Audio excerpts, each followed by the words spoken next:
Ladies and gentlemen, welcome back to the Birmingham NEC. My name is Total Biscuit, bringing you the Starcraft 2 tournament, which is the Gadget Show Invitational brought to you by Alienware. We'll be bringing you a matchup right here between Socke and NaNiwa, which should be an interesting PvP encounter. As interesting as PvP encounters can be. The current state of the tournament is we have 4 Protoss and 2 Terran. No Zerg, unfortunately. The Zerg players all got sick. Perhaps they have the creep, in which case, please stay away from me and indeed from the bathroom. Now, we do have NaNiwa coming into the game momentarily, and NaNiwa is on a little bit of high right now. I don't really blame him, considering he's running MLG, where he ran undefeated until the finals, where he lost 2 games. Impressive stuff for him. Now, NaNiwa versus Socke will be an intriguing matchup. We'll see how it turns out for him. And after this, we'll be taking a 45-minute or so break because the players need lunch, which is reasonable. Plus, I'd like to check out the Belgian waffle stand, which appears to be situated behind me right now, which is a little bit inconvenient. I'd like to be casting from the Belgian waffle stand, as it turns out they're not really into sponsoring StarCraft 2. NaNiwa is still joining the game right now, perhaps watching replays or preparing some kind of Zen magic. You never know. We'll find out as to whether or not he's able to pull that off. Well, honestly, when I walked past him later, I was fairly sure I saw him levitating, but that could have been hacks, so we'll find out. Now, I currently declined the lobby invitation because, you know, he's just too good for that. And we'll just wait on him to get into the game, and then we can get things started. Socke's been playing pretty well, honestly. Of course, he took out one of NaNiwa's teammates, Bling, and did so in fine style. And I have to wonder whether or not Socke will be able to do the same to NaNiwa. Honestly, NaNiwa just so very good. And of course, his PvP was undefeated in the MLG tournament. That's kind of a big deal. And now everyone's just buggered off. Okay, right. NaNiwa is now hosting the game, so we're just going to sort that out momentarily. See the players on the screen right now preparing for their matchups. We've got NaNiwa that you're seeing right now, getting everything sorted out. And then, of course, you will no doubt see Socke momentarily. And he is quite the individual, folks. He has a long flowing mane as opposed to me, who is lacking hair, as you can probably tell. There's usually a reason why I wear a hat, although they do say that bald are the most virile. So we'll see as to whether or not that's actually the case later on in this tournament. Or perhaps not. I think my wife would kill me.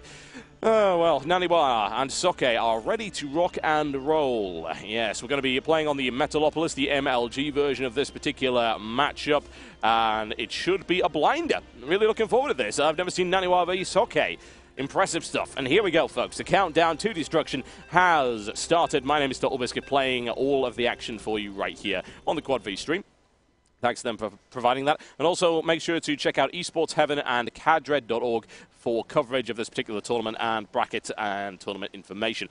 Ladies and gentlemen, welcome to the Metalopolis MLG version. My name is Total Biscuit, and this is NaNiwa in the pink trunks. Very stylish. He's playing Protoss right here versus his opponent, the one and only Socke. He is also playing Protoss, and he is in the baby blue trunks. How very adorable. Right, well, it's not going to be adorable in a minute because these guys are going to tear great bloody chunks out of each other. Carpe jugulum is the particular Latin term I would use to describe this matchup. Go for the throat, and that will be what is happening. I can guarantee they're not just going to sit back and chill out. Will NaNiwa go in for the 4-gateway attack? Probably. I don't see why not. The debate's over cheese, folks. And any of you that watch the DreamHack Invitational will, of course, know about the... I wouldn't even call it an upset, because it wasn't. You know, it wasn't an upset at all. MC defeating White Ra, and honestly, if you haven't seen that by now, then that's your own bloody fault. So, spoilers, lol. Well, when it comes to White Ra took 2 games of MC. MC came back from that, and then in the final game, put down a proxy 2 gateway, which was able to defeat White Ra. And, of course, the cries of anguish came up from the fans. The cheese, that's all that MC can do. The cheese, that's all the Koreans can do. Oh, for God's sake. I think In Control said it best, and honestly, most of us have said this as well, that this is a competitive sport where real money is on the line. It is not showboating for the crowd. If you choose to do that, that is up to you. But when there's like 15,000 euros on the line in a winner-takes-all situation, it's now the final match. Of course, you use the strategy that will work. And in the case of MC, what MC noticed was the fact that White Ra doesn't build an early zealot. So he was able to very easily exploit that. And also, White Ra ended up scouting the wrong area, which was not a great idea. So mistakes were made by White Ra, and as much as I love White Ra, you have to accept that. That's just the way that it went. So I don't believe in this whole nonsense about cheese and all-ins and things like that. I think that's absolute nonsense. It would be nice if PvP was a little bit more interesting sometimes, but there you go. That is just what we're stuck with for the time being. NaNiwa being a little bit of a pest right here in Socke's base. Let's steal some minerals. Nothing wrong with that. Yes, there we go. And Socke doing the same, of course, in NaNiwa's base. NaNiwa with some valuable scouting information. He sees the second gateway going down for Socke right now. And he's going to have to wonder, what is he playing at? Some early Stalker pushes, I would imagine. Probably then transitioning into Blink Stalkers. That would kind of make sense. In the meantime, NaNiwa is actually boosting his warp gates out, so it is very likely, considering the amount of minerals that we're seeing right here, we could very well see a 4-gateway. There we go. 2 gates down. Looking for the next one. There we go. 4-gateway style strategy. And I think Socke's going to see this. And I have to wonder if Socke will be able to deal with it. Probably. Although NaNiwa has an incredibly strong 4-gateway attack. So I don't know. Maybe, maybe not. NaNiwa actually places a proxy pylon down right here, and Socke has no idea it's there. That is not good at all. Socke will scout for it, surely. There you go, spots it. NaNiwa with a cheeky, cheeky little attempt. It's not going to happen. Socke will not allow that to happen at all. There we go. That will go down for him. However, NaNiwa might even be able to get a warp-in going on. I don't know how long would that pylon stay up. And actually, oh wow, NaNiwa pylons all over the damn place. That's 3 pylons, 4 proxy pylons down. That is incredibly bold move. Very, very aggressive. And honestly, Socke doesn't really have the firepower to accurately deal with that. Cancels out of that one, saving the money. The warp-in is about to happen. And Socke is going to be in a massive amount of trouble. Socke with 3 zealots coming in right here. Gateway coming down for him as well to try and deal with it. I am just waiting for the warp-in, and it will happen very shortly. There we go, and NaNiwa with 4 zealots warping in right here. Socke already ready to deal with it. However, is he warping anything at the back? Of course he isn't, because he doesn't have the cooldown right now on those warp gates. Keep an eye on it. Is he chrono boosting them? He is not. Is this some kind of clever gambit? We'll find out. NaNiwa micromanaging around right here, and 1 zealot down for him, looking for the second one. It's looking very good right now for Socke. Defense is looking pretty damn solid. Pulls him off the middle line, takes another, and another warp-in coming in. However, NaNiwa is going to continue to apply this pressure right here, and Socke is actually losing harvesters, which is not a good situation for him at all. 1 down, second one down right here. NaNiwa's second warp-in doing a lot of damage and being pushed away. However, bear in mind, he's still got this pylon up, and Socke under an incredible amount of pressure right now. 4 gateways now available for Socke. And NaNiwa, does he still have a zealot in the line? He does not. Not too concerning about there. Here comes another warp-in from NaNiwa. However, I feel this is kind of petering out. The thing is, the damage has been done. It's 12 probes versus 17.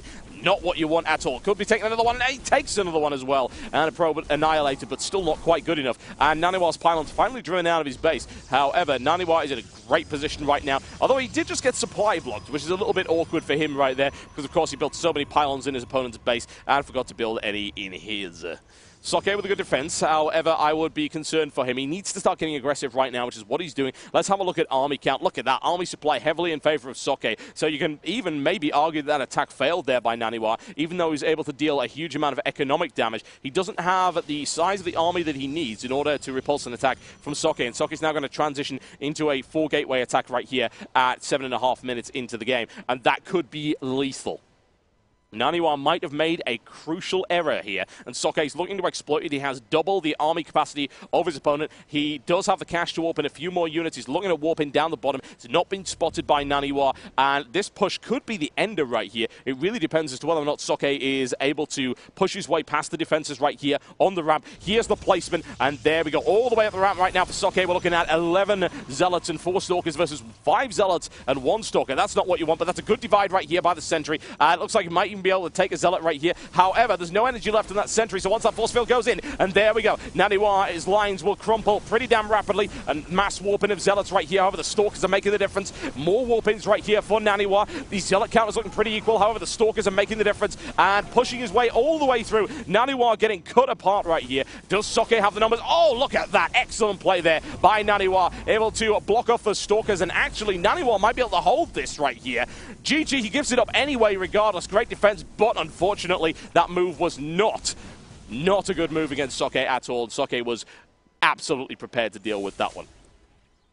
NaNiwa with an incredibly aggressive play, warping in pylons all over Socke's base, and was looking to try and do critical economic damage. However, Socke's defense was solid, as it tends to be in a PvP. A very efficient player, and also very difficult to rattle. Socke is very cool under pressure. So NaNiwa ends up losing that particular matchup as a direct result of Socke's skill in the PvP matchup. Okay, folks, we are going to around a 45-minute break. We'll be back with yet more action right here from the Gadget show, live from the NEC in Birmingham. There's $5,000 invitational, £5,000 invitational. That's about 75,000 million US dollars, as I am actually informed right here by the wonderful currency site XE.com. They might be lying to me. My name is Total Biscuit. I'm going to go get something to eat, and I will catch you in hopefully about 45 minutes' time.